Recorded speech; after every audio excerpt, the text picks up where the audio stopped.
Assalamu alaikum. Alors, nous commençons la correction du TD du transfert thermique, exercice numéro 1. Alors, ce problème traite le mécanisme de transfert de chaleur dans le cas d'une paroi plane. Alors, notre problème est divisé en trois parties. Alors, on vous précise ici que les trois parties sont largement indépendantes, c'est-à-dire que vous pouvez traiter la partie numéro 1 sans la partie numéro 2. Et la partie numéro 2, elle peut être traitée sans la partie numéro 3. Donc, vous pouvez à l'examen commencer par n'importe quelle partie. Et là, vous avez une résolution toujours qui sera exhaustive, puisque les trois parties ne sont pas liées. Alors, la première partie concerne des questions de cours, hein, d'accord? La deuxième partie maintenant va traiter ou bien va essayer de montrer comment calculer le flux, n'est-ce pas, échangé dans le cas d'une paroi plane lorsque les couches sont en série. D'accord? Maintenant, la troisième partie va traiter, n'est-ce pas, donc, toujours le problème lié par rapport aux parois planes, mais cette fois-ci, la paroi plane, elle sera considérée comme étant composite, c'est-à-dire, vous avez des couches en série et des couches en parallèle. Alors, pour ce qui concerne la paroi plane avec des couches en série, on va considérer la figure numéro 1. La figure numéro 1, elle est là, d'accord? C'est cette figure-là que nous allons travailler pour illustrer le cas où vous avez une paroi plane en fait en série, d'accord, avec des couches en série.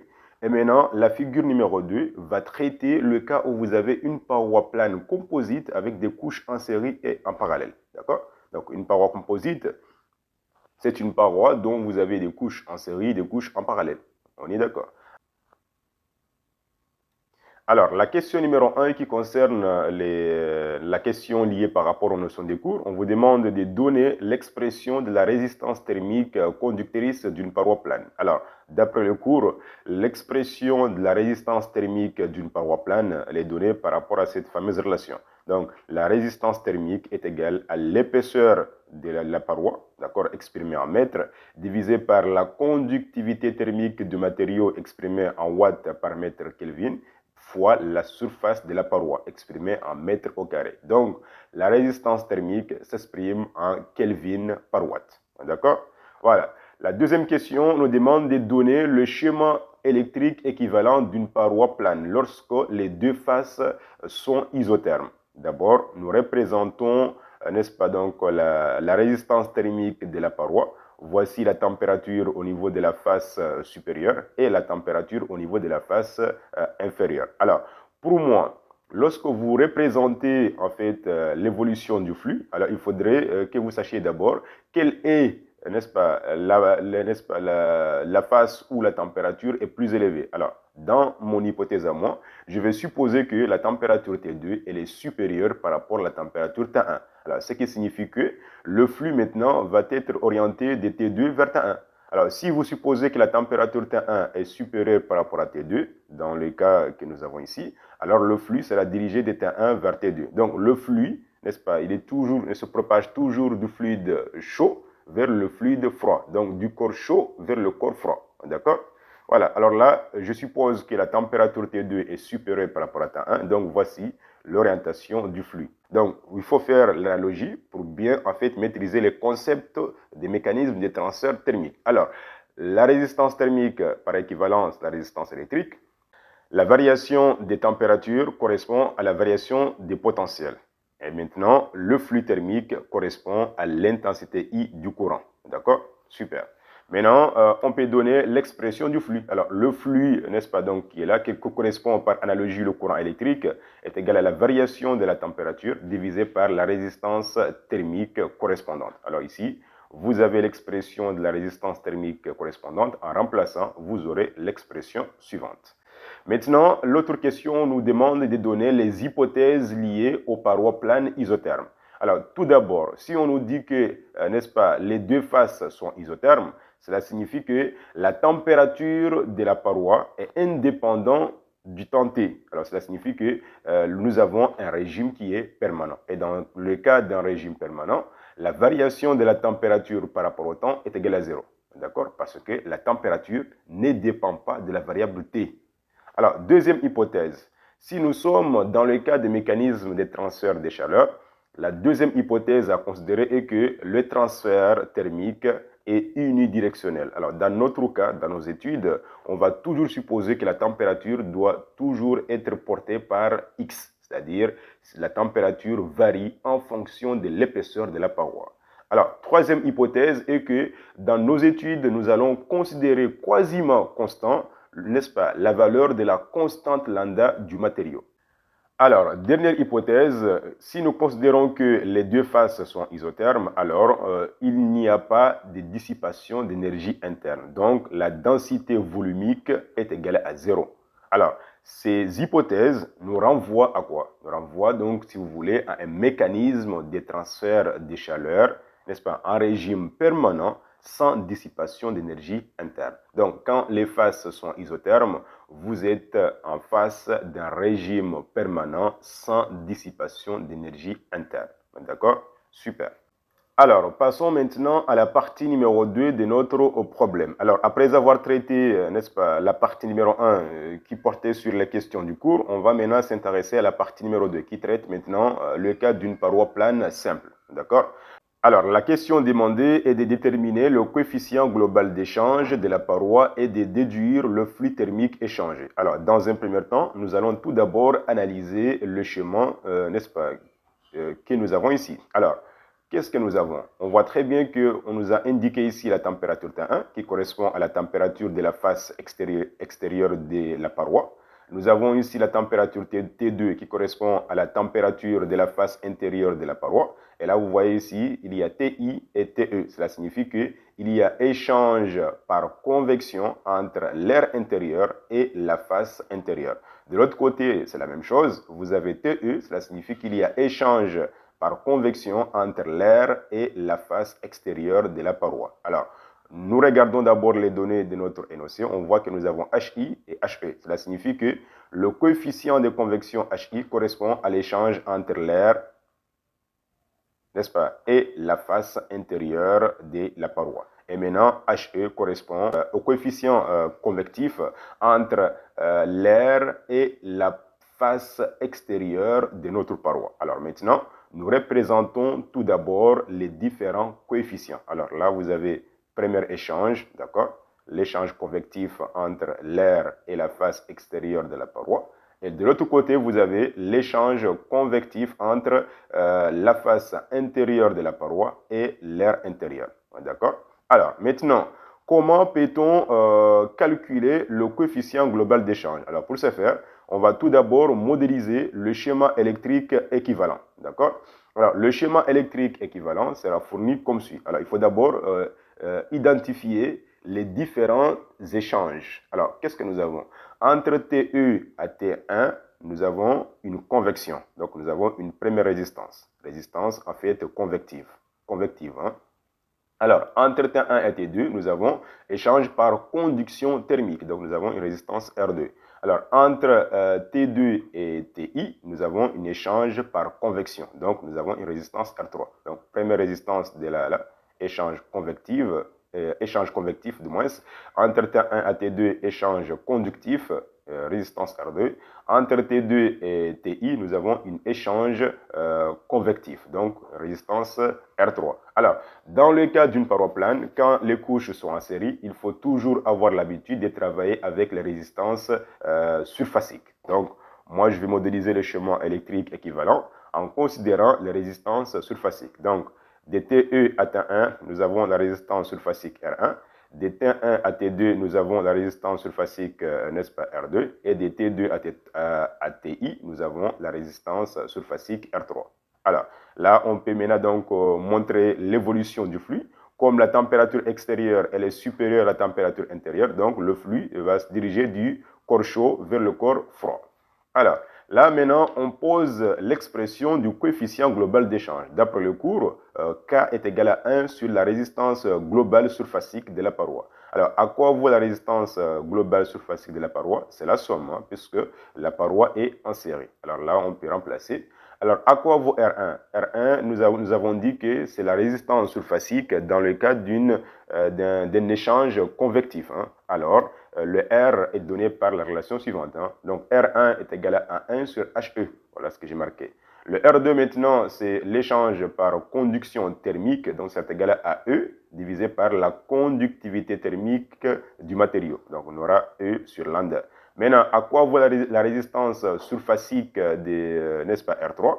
R3, c'est l'échange entre l'air intérieur et la face intérieure de votre paroi. Donc, ça serait égal à 1 sur HI. D'accord? Voilà.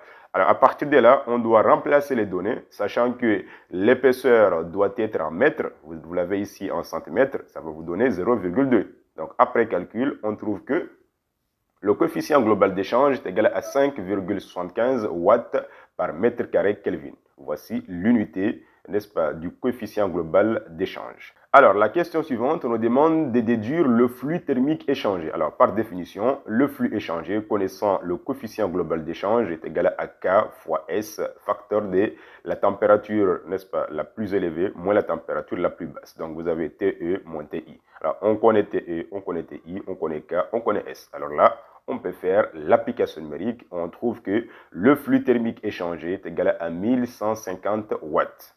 Alors, l'autre question nous demande de calculer les températures aux faces de la paroi, c'est-à-dire la température au niveau de la face extérieure et la température au niveau de la face intérieure. Alors, pour ce faire, nous savons que les résistances sont en série, alors le flux, en fait, reste constante. Donc, nous avons ici le flux, ça peut être calculé entre les points TE et TI, et T1.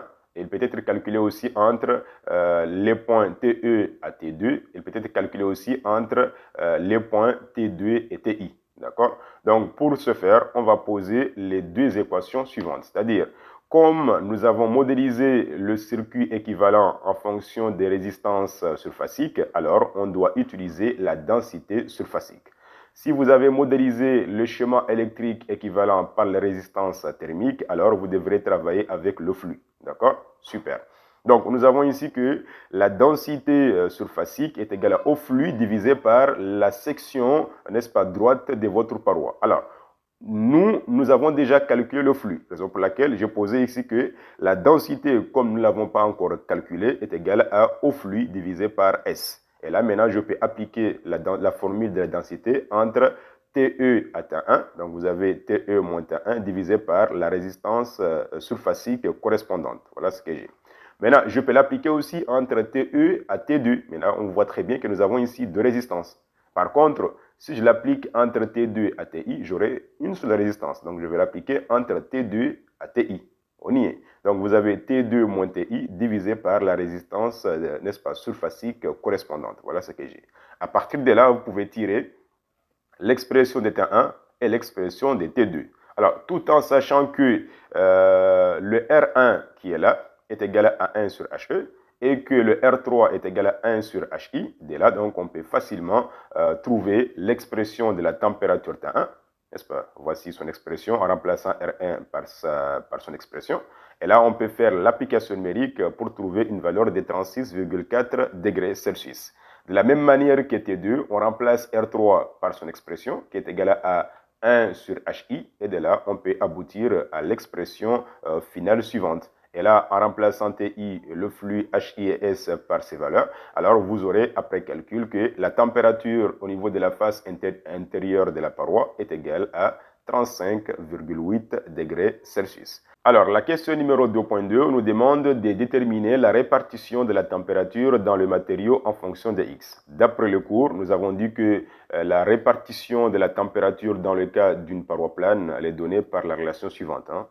Cette relation a été démontrée dans le cours. Alors là, vous avez, n'est-ce pas, l'équation de la distribution de la température dans le cas d'une paroi plane. Alors pour nous, il est question de déterminer les coefficients A et B. Et pour arriver à calculer ce coefficient, on doit utiliser les conditions aux frontières, c'est-à-dire pour x égale à 0 et pour x égale à e. Parce que regardez, le x pour nous varie entre 0 à e. Donc là, on va remplacer d'abord lorsque x est égal à 0, d'accord? Quand x est égal à 0, la température T de 0 est égale à la température T1, d'accord? Parce que c'est la température qui correspond à la face extérieure de votre paroi. Donc, on va dire que la température T0, lorsque x est égal à 0, d'accord, est égal à B, parce que vous aurez 0 fois A plus B. Donc, T de 0 est égal à B, qui est égal aussi à T1, d'accord? T1 a été déjà calculé. Ensuite, on va appliquer aussi l'autre extrémité. Quand x est égal à e, d'accord, là nous sommes ici, et quand x est égal à e, on aura que t de e est égal à t2, d'accord. Donc on aura ici a fois e plus b est égal aussi à t2. Alors à partir de là, on peut tirer maintenant a. Donc la constante a est égale à t2 moins b divisé par e. Alors on connaît e, mais il faut faire attention, l'épaisseur doit être en mètres. Donc en envoyant en mètres, vous aurez 0,2. Donc après calcul, on trouve que le coefficient a est égal à moins 3 degrés Celsius par mètre. Alors, après avoir déterminé la constante A et la constante B, on peut maintenant déduire l'expression de la température T de X dans le matériau, sachant que le X doit être en mètres pour que la température T soit en degrés Celsius. Alors, la question suivante, on nous demande de calculer la température au milieu de la couche. Or, on sait qu'au milieu de la couche, ça veut dire que X est égal à E divisé par 2. Donc, au milieu, nous avons X est égal à E divisé par 2. Or, E est égal à 0,2. En divisant par 2, vous avez 0,1 mètre. Alors, vous remplacez tout simplement là où vous avez X par 0,1 et vous aurez directement la valeur de la température au milieu de la couche. Alors, la question suivante nous demande de donner l'allure de la répartition de la température. Alors, pour ce faire, on représente tout d'abord notre repère, à savoir au niveau de l'axe des abscisses, nous avons l'évolution de l'épaisseur et au niveau des ordonnées, nous avons l'évolution de la température. On représente la paroi avec ces deux frontières. Donc, ici, pour x égale à 0, cette face-là, et pour x égale à e, cette face-là. D'accord? Là, vous avez la paroi. Alors, on représente ensuite les températures. Nous avons la température TE qui correspond à 45 degrés. Ensuite, on représente la température T1 qui correspond à 36,4 degrés. On représente la température T2 qui correspond à 35,8 degrés. Et maintenant, on représente la température TI qui correspond à 20 degrés Celsius. Alors, pour ce faire, pour tracer l'évolution, on sait que la température du milieu extérieur reste une constante. Dans ce cas, on représente d'abord la température comme ça, on montre que cette température reste constante, et maintenant, lorsqu'on se rapproche maintenant de la paroi, de la face de la paroi extérieure, on montre qu'il y a, n'est-ce pas, il y a une chute des températures. Hein. Pourquoi? Parce qu'il y a échange par convection. Donc, la température diminue. D'accord? Donc, on montre cette diminution de la température. Donc, à retenir que la chute, la forme de l'halo de la courbe doit être de façon parabolique. Hein. Donc, on doit rester constant d'abord, ensuite nous descendons comme ça, pour montrer qu'il y a en fait cette chute-là, qui correspond à l'échange convectif entre l'air et la face extérieure de la paroi. Alors, ici, nous avons maintenant notre paroi, d'accord? À l'intérieur maintenant donc de la paroi, nous avons dit que pour une paroi plane, la nature de la distribution de la température forme une droite décroissante. Donc, on peut tracer cette droite-là, d'accord? Entre T1 à T2, n'est-ce pas? La température suit une droite décroissante. Voici, n'est-ce pas, la forme géométrique de la répartition de la température à l'intérieur, n'est-ce pas, de notre matériau. Alors maintenant, en quittant la face intérieure vers le milieu intérieur, qu'est-ce qui se passe? Nous avons la convection. Alors on va avoir la même allure, mais cette fois-ci dans le sens inverse.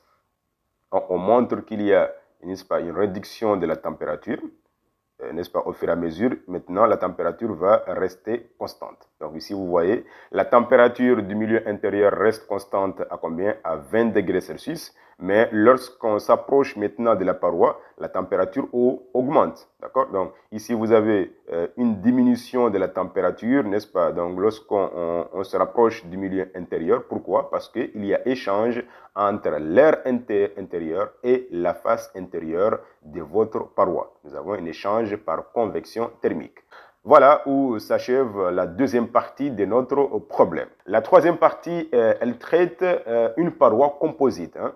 Voilà, nous avons ici une paroi composite formée par 5 couches. Première couche, la couche 1 et la couche 2 sont en série. La couche numéro 3 et 4 sont en parallèle et la couche numéro 5 est en série avec l'ensemble. On est d'accord? Alors ici, en regardant l'énoncé, on nous dit que les différentes couches ont la même épaisseur. Cela signifie que l'épaisseur E1 est égale à l'épaisseur E2, est égale à l'épaisseur E3, est égale à l'épaisseur E4, est égale à l'épaisseur E5, qui est égale à E. D'accord? Super. Alors, une autre information qui est très importante est que la section, n'est-ce pas, des couches 3 et 4 ont la même valeur. Donc, 3 et 4, elles ont la même section. Cela signifie que la section de la couche 5, 1 et 2 sera égale à 2 fois cette section. Pourquoi? Parce que lorsque vous additionnez la section 4 plus la section 3, ça vous donne la section droite, n'est-ce pas, de la couche 5. Même chose pour la couche numéro 2, même chose pour la couche numéro 3. Alors, dans notre résolution, lorsqu'on va calculer la résistance thermique de la couche numéro 1, alors sa section sera égale à 2 fois S. Alors, comment allons-nous donner le schéma électrique équivalent? Alors, entre T1 à T2, nous avons une première résistance en série avec la résistance thermique R2. Maintenant, R3 et R4 sont en parallèle et maintenant en série avec R5. Voici le schéma électrique équivalent. Alors, la question suivante nous demande de calculer la résistance thermique globale de la paroi et déduire le flux thermique échangé. Alors, pour ce faire, nous posons tout d'abord la formule nous permettant de calculer la résistance thermique globale de la paroi. Alors, on sait que la résistance thermique globale de la paroi est égale à R1 plus R2 plus la résistance thermique équivalente entre la couche 3 et la couche 4 plus la résistance R5. D'accord? Or, les couches 3 et 4 sont en parallèle, alors la résistance thermique équivalente est égale à R3 fois R4 divisé par R3 plus R4. D'accord? Quand vous avez deux résistances en parallèle. Alors, nous commençons tout d'abord par calculer chaque résistance thermique. Alors, une remarque très importante. Ici, on nous donne lambda 1 est égal à lambda 5. D'accord? Lambda 1, n'est-ce pas? Nous avons le même matériau. Lambda 1 est égal à lambda 5. Or, les sections droites des couches 1 et 5, ils ont la même valeur. Dans ce cas-là, la résistance thermique R1 est égale à la résistance thermique R5, qui est égale à 1 divisé par S1 fois lambda 1. Or, S1, nous avons dit que c'est égal à 2 fois S. Alors, vous avez l'expression suivante. En remplaçant E par sa valeur, parce qu'on avait dit que toutes les couches, ils ont la même épaisseur, donc est égal à 6 cm. En ramenant 6 cm en mètres, vous aurez 0,06. Après calcul, vous aurez la valeur suivante. Maintenant, pour ce qui concerne la résistance thermique au niveau de la couche numéro 2, on fait pareil. La couche numéro 2 aussi a la même section que la couche numéro 1, donc vous aurez la même expression. Tout simplement, c'est la conductivité thermique qui va changer. Donc maintenant, sa valeur est égale à combien? 20. Donc après calcul, vous aurez la valeur suivante. Pour la résistance thermique de la couche 3, donc la couche 3 et la couche 4, elles ont la même section droite, S égale à 2,5, donc la relation est la suivante. Donc R3 est égal à E3 divisé par S fois lambda 3. Donc on connaît lambda 3, d'accord? Là, après calcul, vous trouverez la valeur suivante. On fait de la même manière que R4. La résistance thermique de la couche numéro 4 est égale à E4 divisé par S fois lambda 4. Pourquoi? Parce que S4 est égal à S3 qui est égal aussi à S. D'accord? Alors, en faisant les calculs, vous trouverez donc une valeur de 4 fois 10 puissance moins 3 Kelvin par watt. Maintenant, on doit calculer la résistance thermique équivalente de la couche 3 et 4, ce que nous avons posé ici. Nous avons dit que les deux résistances sont en parallèle. Par conséquent, la résistance équivalente est égale à R3 fois R4, d'accord? R3 fois R4 divisé par R3 plus R4. Alors, en faisant les calculs, vous aurez la valeur suivante. Maintenant, connaissant l'ensemble des résistances thermiques, on peut maintenant évaluer la résistance thermique globale. Alors, après calcul, on trouve que la résistance thermique globale de la paroi est égale à 2,34 fois 10 puissance moins 3 Kelvin par watt. À partir de là, nous pouvons facilement déduire le flux échangé. Alors, par définition, le flux échangé est égal à la variation de la température, donc T1 moins T5, parce que T1 est supérieur par rapport à T5, divisé par la résistance thermique globale de la paroi. Et après calcul, on trouve une valeur de 10 684 watts. D'accord? Super.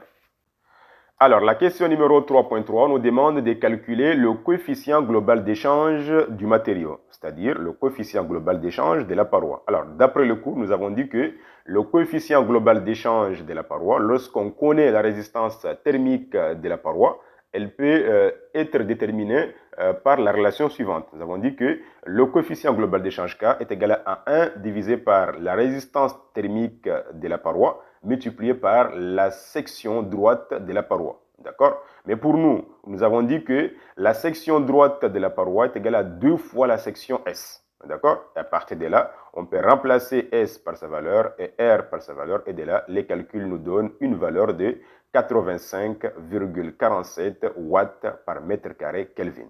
Alors, la question numéro 3.4 nous demande de calculer les températures des différentes interfaces. Alors, pour ce faire, il faut d'abord considérer, n'est-ce pas, dans votre schéma que les résistances, n'est-ce pas, donc R3, R4 forment une résistance unique qui correspond à R3,4. Donc, si vous considérez la résistance R3,4, donc vous aurez une structure en série, d'accord? Vous aurez R1, R2, R3,4, ensuite R5. Donc, le flux qui traverse la structure sera considéré comme étant constant. On est d'accord? Super. Maintenant, on va poser, n'est-ce pas, les équations suivantes, c'est-à-dire que le flux échangé est égal à la différence de potentiel divisé par la résistance R. Donc, on aura T1 moins T2 divisé par R1, qui est égal aussi à T1 moins T3 divisé par la somme de ces deux résistances. On peut l'appliquer aussi entre T4 à T5, puisque nous n'avons qu'une résistance. Hein. Donc, on aura T4 moins T5, donc sur la résistance, en fait, R5. À partir de cette équation, on peut tirer la température T2, on peut tirer la température T3 et on peut tirer aussi la température T4, connaissant le flux et les différentes résistances thermiques. Là, on trouve que la température T2 est égale à T1 moins le flux fois R1. D'accord? Après calcul, vous aurez la valeur suivante. Pour la température T3, c'est pareil, est égal à T1 moins le flux fois la somme de ces deux résistances. Hein. Donc, après calcul, vous trouverez, n'est-ce pas, la valeur suivante. Alors, pour ce qui concerne la température T5, hein, on aurait égal à T4 plus le flux fois R5. On y est. Donc, après calcul encore, vous trouverez donc une valeur de 23,2 degrés Celsius. Alors là-dessus, je vous remercie et on se retrouvera prochainement pour une nouvelle application liée au mécanisme des transferts de chaleur.